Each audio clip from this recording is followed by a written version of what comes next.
علی بھائی میرے گھر والے بار بار سمجھانے پر بھی نہیں مانتے، اس پر وہ کہتے ہیں کہ ہمارے باپ دادا غلط تھے، اس پر میری رہنمائی کریں۔ دیکھیں یہ ہر گھر کا مسئلہ ہے، اس کے اوپر میں نے مجلس 50 interview of engineer Muhammad Ali Mirza record کروایا تھا، اس میں نے یہ بات بتائی تھی کہ آپ دعوت دیتے وقت جو اسلوب اختیار کرتے ہیں نا وہ بالکل غلط ہے۔ آپ اس طرح کا اسلوب اگر اختیار کریں نا قرآن کے بارے میں بھی، تو یعنی بیچ میں سے کوئی ایسی بات اٹھا کے، اب جس طرح میری اب یہ بات ایک اگریسو سٹائل میں اگر اب میرا کوئی یہ جملہ اٹھا لے تو کہ جی اکڑا اڈا گھسے چاہے، ٹھیک ہے، وہ تو اسی طریقے سے آپ قرآن سے آیت اٹھائیں کہ اے نبی یہ تم سے پوچھتے ہیں قیامت کب آئے گی، تو تم فرما دو کہ قیامت اس دن آئے گی جس دن تمہیں آگ پہ تلا جائے گا، تو یہ بھی لوگ کہیں گے یہ رہا ہے کہ جواب ہے۔ تو سرکار اس جواب دے پیچھے پہلے 13 سالہ مکی قرآن بھی سمجھایا گیا ہے، جدو کوئی بندہ رائے راست سے ہٹ جائے نا پھر اینڈ پہ جواب اس کو اسی طریقے سے دیا جاتا ہے، ترکی بہ ترکی، ٹھیک ہے۔ تو اس لیے بیچ میں سے کلپ نہ کاٹیں، آپ بھی سٹارٹ میں جو عموماً ہمارا یہاں پہ طبقہ ہے نا وہ قصے کہانیاں واقعات اس کو پسند کرتا ہے، آپ ہدایہ پورٹل لگائیں، ابو ذر غفاری والا کلپ دکھائیں ان کو میرا، ٹھیک ہے، سعد ابن ابی وقاص والا، ابو عبیدہ ابن جرح والا، سیدنا عمر والا، سیدنا خالد بن ولید والا، آپ وہ والے ان کو پہلے دکھائیں، آپ سیدھے ہی تسی بابے تے شاہی کوئی نہیں دکھاؤ گے، تو وہ تو وڈ دین گے تانوں، یہ نہ کرو بابے تے شاہی کوئی نہیں، یہ بات دی گل ہے بھائی۔ حضرت عمر کو بھی 6 سال لگے ہیں بات سمجھنے میں، تسی 6 دن ہی سمجھانے کی کوشش نہ کرو۔ تو میں نے وہ انٹرویو آف انجینئر محمد علی مرزا 22 سوالات 4 گھنٹے میں ریکارڈ کروائے تھے 2018 میں۔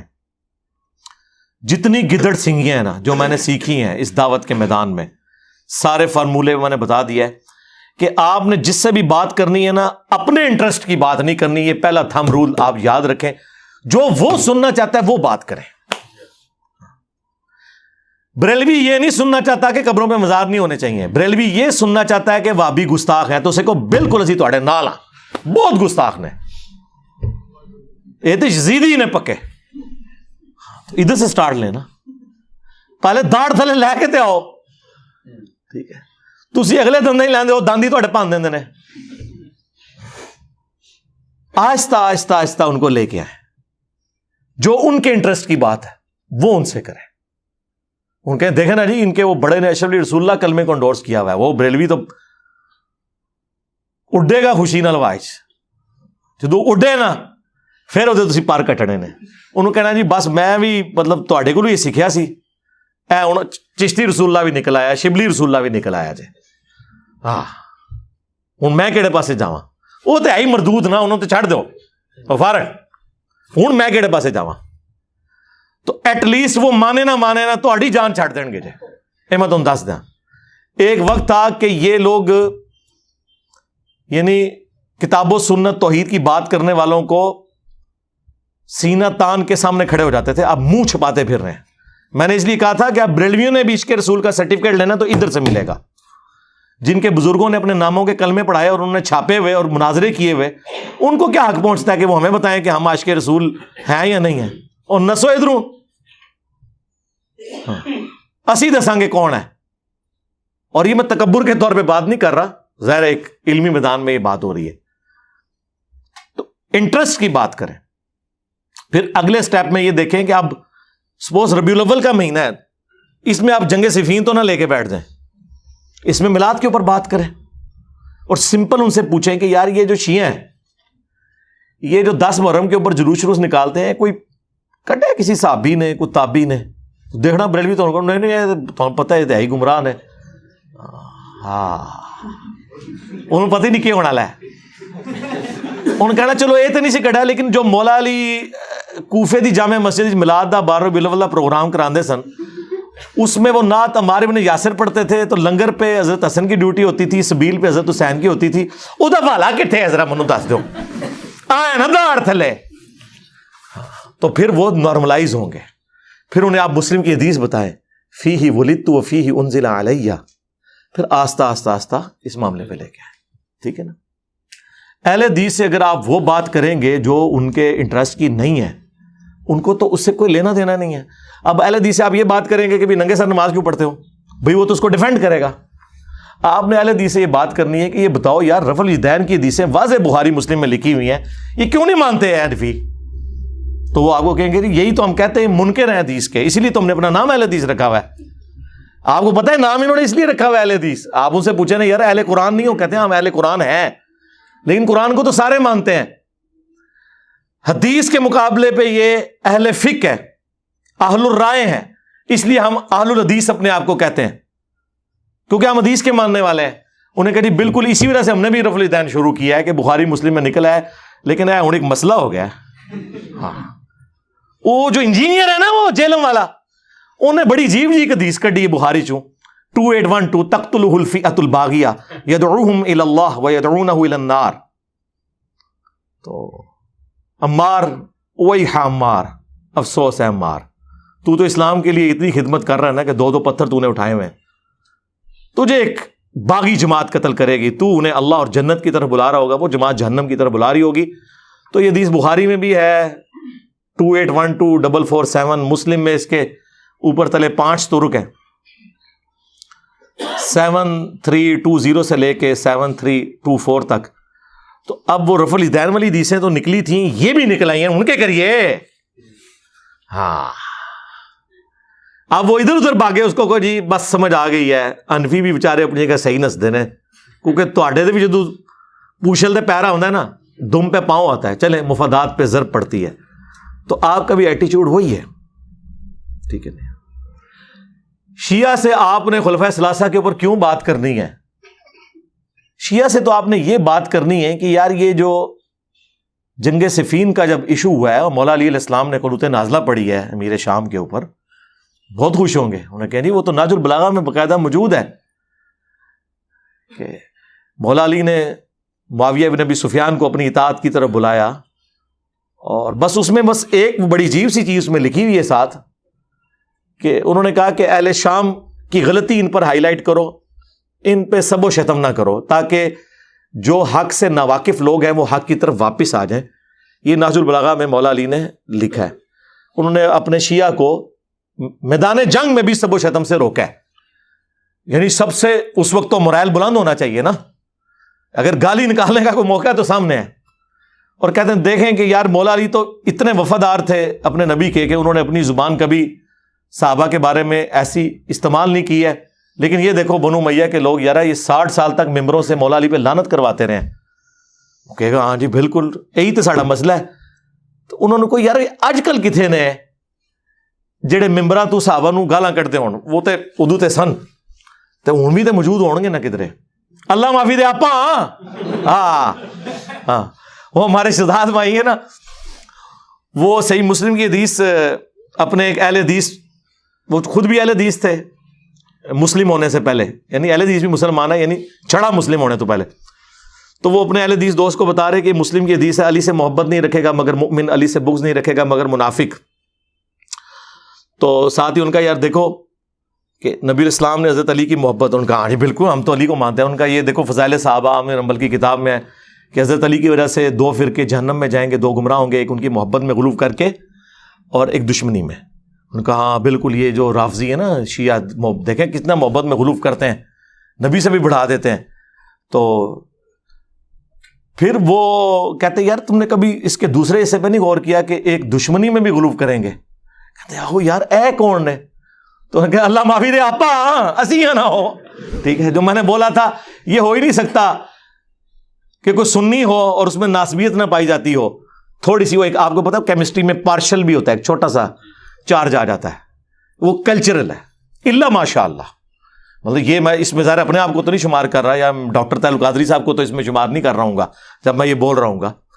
اور اس طرح یہ ہو نہیں سکتا کہ کوئی شیعہ اور اس میں رافضیت نہ ہو، یعنی وہ غلو کے درجے میں، الا ماشاء اللہ۔ تو آپ نے لوگوں کے انٹرسٹ کی بات سے سٹارٹ کرنا ہے، اس کو ہم کہتے ہیں پلوان کو اس کے زور کے اوپر کرانا، اور یہ اتنا کارآمد طریقہ ہے۔ آپ نے کبھی یہ بیریئر دیکھے ہیں سڑکوں کے کینٹ ایریا میں؟ اتنا بڑا وہ لوہے کا اس کے ساتھ وہ لگا ہوتا ہے بمبو سا، اور پیچھے ایڈا بڑا وٹا ہوتا ہے، تو پتا ہے اس پتھر کا وزن اتنا ہوتا ہے کہ اس بیریئر سے تھوڑا سا کم ہو تاکہ وہ بیریئر انڈر گریوٹی بند ہو جائے اور اس پتھر کے اوپر ذرا سا بھی آپ ہاتھ رکھیں تو وہ کھڑا ہو جائے. یعنی اس پورے بمبو کا وزن اٹھانے کے لیے وہ پتھر ہوتا ہے. ایک انگلی لگانے کی دیر ہے, تھوڑا سا زور, وہ اتنا وزنی بمبو اٹھ جاتا ہے کیونکہ اس کو بیلنس کیا ہوتا ہے. یہ ہم آپ کو وہ پتھر دے رہے ہیں, ایک انگلی لاؤ گے نا ایسے تو دیکھو کس طرح اٹھ دینے. ہاں اے اشرف علی رسول اللہ دا پتھر فکس کرو, ادھر نے بریلوی نال ہی چشتی رسول اللہ اینج کرو, دیکھو اینج اٹھن گے. ہاں یہ وہ چیزیں ہیں جو ہم نے لرن کی ہیں, یعنی یہ حکمت ہے نا, حکمت کے ذریعے دعوت. اصل تو مقصد ہمارا یہ ہے کہ ہم نے لوگوں کے بنائے ہوئے اماموں سے ان کو توڑ کر اس شخص سے جوڑنا ہے جس کی قبر مدینے میں ہے صلی اللہ علیہ وآلہ وسلم. کوئی غیر شرعی کام اپنے سامنے ہوتا دیکھیں تو کیا روز محشر ہم سے پوچھا جائے گا؟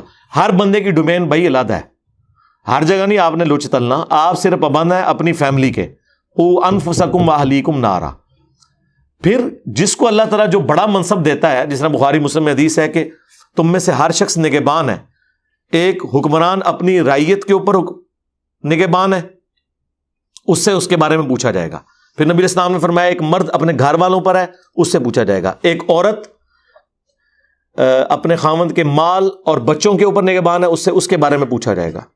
اپنی اپنی ڈومین میں دیکھنا ہے. یہ نہیں ہے کہ ادھر ایک بندہ جسے قرآن کہ پہلے صفحے کا ترجمہ بھی نہیں آتا اور وہ کہ جی افریقہ کے جنگلوں میں جو بغیر کلمے کے جا رہے ہیں انہوں میں کلمہ پڑھانا ہے. تو آج تو 20 سال پہلے بھی جماعت ہی نکلیا سا کیوں نہیں سلمان بھائی, تو اردو بھی 6 نمبر ہی پڑھتا سا, 20 سال بعد بھی ہوں بھی پرائمری دے اسٹوڈنٹ ہے. تو کیا گین کیا؟ یہ لائف سٹوری میں آپ کہہ رہے ہیں تبدیلی کیا ہے؟ بتائیں دنیا میں کون سا ٹیچر ہے جس کے اسٹوڈنٹ ہوں اور وہ فر آیات اور حدیث بیان کرتے ہوں؟ 20 سال لگانے سے نہیں, 20 دن ہی ساڑی ویڈیو سن کے. اور تہاڈی جماعتیں لوگ 40 سال لا کے بھی کورے دے کورے رہندے نے. ہاں دسو منو انبیاء کی وراثت کنہوں نے تھامی ہوئی ہے؟ انما یخشی اللہ من عبادہ العلماء. اللہ کی خشیت اہل علم کو ہے, ڈگری والے مولوی نہیں, اہل علم. یہ ہے تبدیلی میرے بھائی. آج سے پہلے یہ کہتے ہیں نا بڑی بزرگوں کی خدمات ہیں. مجھے بتائیں اگر ان بزرگوں کی خدمات تھیں تو ہمارے آباء و اجداد کو حدیث پتہ ہونی چاہیے تھی. مسلم کی 240 علی سے محبت نہیں رکھے گا مگر مومن, علی سے بغض نہیں رکھے گا مگر منافق. یہ خدمات تھیں. چند ایک رٹے رٹائے جملے سنے ہوئے تھے. ایاک نعبد و ایاک نستعین پوری زندگی پڑھتے رہے, اور اللہ کے فضل سے فجر پڑھنے کے بعد مزار پہ بھی حاضری دے کے ادھر بھی مانگ کے آئے. مزار دے نال مسجد وچ پڑھ کے آئے ایاک نعبد و ایاک نستعین, اور سلام پھیرنے بعد اوتھے بابا جی کو بھی مانگ کے آئے. اے تواڈے بزرگان دین دی خدمت سی جے. 1000 سال تک قرآن کا ترجمہ نہیں کیا انہوں نے. بخاری کا ترجمہ بھی 1920 میں علامہ وحید الزمان نے کیا. یعنی 8 سے 100 سال پہلے پہلی دفعہ اردو زبان میں بخاری آئی ہے. تو مجھے بتائیں ہمارے باؤ اجداد کو کیا پتا تھا بخاری مسلم میں کیا لکھا ہوا ہے؟ جنہوں نے بتانا تھا وہ آج نہیں بتا رہے, الٹا کہہ رہے ہیں ڈائریکٹ نہ پڑھو گمراہ ہو جاؤ گے. ہاں لوگ کہتے ہیں یہ بڑا برا وقت ہے. میں کہتا ہوں اسلام نے صحابہ تابعین کے بعد اگر کوئی اچھا وقت دیکھا ہے نا تو یہ آج کا زمانہ ہے کہ جب عام بندے کے ہاتھ میں قرآن حدیث ہے. یا صحابہ تابعین تبع تابعین ایک دوسرے کو قرآن و سنت کوٹ کرتے تھے, یا آج کا بچہ کوٹ کرتا ہے, ورنہ نہیں. پاکستان بننے سے پہلے ذرا قیام پاکستان کی ریلیاں اور جلسے دیکھیں. کوئی آپ کو داڑھی والا نظر آتا ہے؟ اور یار مودودی صاحب کی بھی داڑھی نہیں تھی, انہوں نے بھی بعد میں رکھی ہے. عورتیں چھاڑ دو, ہاں ٹوپیاں رکھنے سے شیر ہوندے سن. عورتیں کیا برقعے میں پھرتی تھی, چادر کر لی, وہ جو آج کل گاؤں میں جس طرح کا چل رہا ہے نا پردہ, لولا لنگڑا, یہ ہوتا تھا. آج جائیں اسلام آباد کے کالج کے باہر کھڑے ہوں, ہزاروں مچھیاں آپ کو پورے برقعے میں نظر آئیں گی. یہ مبارک دور کبھی اسلام نے دیکھا تھا؟ آپ پرانے بزرگوں کو یاد کرتے ہیں, جائیں اسلام آباد میں جا کے دیکھیں, آپ کو اگر 100 نمازی نظر آ رہا ہے تو 90 چھوٹے چھوٹی عمروں کے ہیں جنہوں نے داڑیاں رکھی ہوئی ہیں, جن کے باپ داداؤں نے 70-80 سال کی عمر میں صرف تاش بیٹھ کے کھیلے تھے. داڑھی اس وقت بھی نہیں رکھی تھی, بلکہ وصیت کی تھی کہ مرنے تو بعد داڑھی میری تو منڈنی ہے نے. ہاں کس مبارک دور کی آپ بات کر رہے ہیں؟ مبارک دور صحابہ تابعین تبع تابعین کے بعد اب آیا ہے. باقی تو سارا غلامی کا دور تھا, چاہے وہ انگریزوں کی غلامی ہو, چاہے مولویوں کی غلامی ہو, چاہے یہ جو کلٹ بنے ہوئے فرقے ان کی غلامی ہو. آج لوگ نکلے ہیں غلامی سے باہر. تو آپ کا کام نہیں ہے کہ جا کے ہر جگہ، یہ حکمران کا کام ہے، اس طرح علماء کا کام ہے. علماء بھی جو ایکسپرٹ ہیں نا اپنی فیلڈ کے، اب یہ نہیں ہے کہ ایک عام بندے کو آپ جا کے تو قادیانیوں کے سامنے بٹھا دیں گے. انہیں چشتی رسول اللہ سامنے رکھتا تھے تو آڑا مولوی تو فارغ. ہاں، ہمیں ایک اسٹوڈنٹ نے فون کیا 2017 کا نا، خادم رضوی صاحب کا دھرنا چل رہا تھا ان دنوں میں نا. ایک بھائی نے فون کیا عثمان بھائی کے نمبر پہ، میری بات کروائی انہوں نے. تو میں نے کہا آپ کیا کر رہے ہیں؟ تو کہنے لگے میں ختم نبوت پہ کام کرتا ہوں. جو بندہ دنیا میں کوئی کچھ کام نہیں نہ کر رہا وہ ختم نبوت پہ کام کر رہا ہوتا ہے. ہاں، وہ دیکھیں نا ناصر مدنی کی جس نے پٹائی کی تھی، بعد میں صلح ہوئی اس پیر کے ساتھ، دونوں نے پریس کانفرنس کی اور کہا ہم انشاءاللہ مل کے ختم نبوت پہ کام کریں گے. نہ توحید پہ کام کریں گے نہ قرآن و سنت پہ کام کریں گے، کیونکہ پاکستان میں اینٹی قادیانی ہونا یہ اسلام ہے. اور ان لوگوں کا اسلام ہے جن کے ابوں نے چشتی رسول اللہ، اشرفی رسول اللہ، شبلی رسول اللہ، بلکہ ایک معاویہ رسول اللہ بھی ہے جے. ہاں، تاریخ تبریز وہ بھی میں کس داڑے کڈاں گا پورا انشاءاللہ. جن کے ابوں نے یہ کلمے پڑھوائے ہوئے ہیں یا انڈورس کیا ہوا ہے، وہ ختم نبوت پہ کام کر رہے ہیں. تو میں نے نا بڑا پکا سا منہ بنا کے اسے فون پہ کہا، میں نے کہا یار آپ ختم نبوت پہ کام نہیں کر رہے. کہتا نہیں میں نے پیجز بنائے ہوئے ہیں اس پہ میں یہ کرتا ہوں. میں نے کہا ختم نبوت پہ تو صرف ایک بندہ کام کر رہا ہے، تو جیل میں بیٹھا ہوا ہے. میں نے کہا یہ اس کے کاپی رائٹس تو میرے پاس ہے. وہ کہتا ہے دھرنا دیا ہوا خادم رضوی صاحب نے. میں نے کہا نہیں، خادم رضوی صاحب نے ختم نبوت پہ تو نہیں دیا ہوا دھرنا. ختم نبوت پہ تو دھرنا تب ہوتا ہے جب شبیر بدرس کے بعد دھرنا ہوتا ہے کہ اشبہ اس میں سے نکالو چشتی رسول اللہ، یا جامعہ اشرفیہ کے باہر ہوتا ہے کہ بھی عالم داد رسالے کا دفاع کرنا چھاڑ دو. میں نے کہا یہ اینٹی قادیانی کام آپ کر رہے ہیں، ختم نبوت کام نہیں ہے. یہ ختم نبوت کا مطلب ہے چاہے غلام احمد قادیانی دجال ہو یا کوئی اور دجال ہو، دونوں کو آپ ایک لاٹھی سے ہانکیں گے. کہنے لگا ہاں آپ کی بات ٹھیک ہے. تو میں نے کہا اپنے پیج کا نام چینج کرو، یہ ختم نبوت نہ لکھا کرو، اینٹی قادیانی لکھا کرو. ختم نبوت کے رائٹ صرف ادھر ہیں، جنہیں لینے ادھر آؤ. ٹھیک ہے، کتنے یقین کریں اس وقت جو قادیانی مسلمان ہو کے آپ کے یہ وی لاگس بنا رہے ہیں نا اور بڑا فخریہ بتا رہے ہیں ہم نے اتنے قادیانی چینج کر لیے. ہمیں جب علیحدگی میں ملتے ہیں میں کہتا ہوں یار چشتی رسول اللہ اشرفی رسول اللہ پہ کہنا کیوں منوان لگے جو انہوں کو تے چندہ لے رہے ہیں، انہوں کی گڈیاں تے سفر کرنے ہیں تو جلسے بھی ساڈے وہی رکھاندے نے، کتنے مروان لگے ہو. تو میں نے کہا یار پھر یہ کون سے دین کی خدمت ہو رہی ہے؟ اور یہی وہ چیز تھی جس کی وجہ سے قادیانی چینج نہیں ہوتے تھے. ہماری دعوت سے اتنے قادیانی کو چینج ہو گئے ہیں. آپ کہہ رہے ہوں گے اگر نہیں ہوتا تو تسی بھی بلاؤ تو چندہ اکٹھا کرو، پر ایک کام نہیں اسی کر سکتے نا یار. پوری فیملیز چینج ہوئی ہیں. ایک ہی پوائنٹ ان کا اٹکا ہوا تھا کہ ان کے ابے پڑھائیں تو معرفت، ہمارا پڑھائے تو یہ کفر کہتے ہیں. تو میری ویڈیو جب ریکارڈ ہوئی قادیانیوں کو دعوت اصلاح، قادیانی حق کیوں نہیں قبول کرتے، یہ 2 ویڈیوز میں سمجھتا ہوں PhD تھیسیز ہیں. کسی بڑے سے بڑے قادیانی کو دکھائیں اور اسے کہے کہ آ جا بات کریے جو دلائل سامنے رکھیں. تسی ادھے بھی پہ رہے کہ فلانا ٹائلٹ وچ مر گیا، فلانا ادھر مر گیا. تو آڈے جتھے مرے نا سانو پتہ ہے. چھڑ دو، کوئی علمی گل کرو. حضرت ابو عبیدہ ابن جراح طاعون کے مرض میں شہید ہوئے ہیں. شکل نہیں دیکھی جاتی جسے طاعون ہوا ہو، اتنے موٹے موٹے پھوڑے نکلتے ہیں پورے جسم پہ، پیپ پڑتی ہے. تو اسی سے سمجھ آئے گا کہ وہ فاتح یرموک سن رومن امپائر گرانے والے تھے، تو وہ تو جناب لوگوں کو اکٹھا کر کے انہوں نے کہنا سی پڑھو لا الہ الا اللہ، تے لمبے پہ تے ٹر گئے اللہ کول. چھڑ دو یہ گلاں.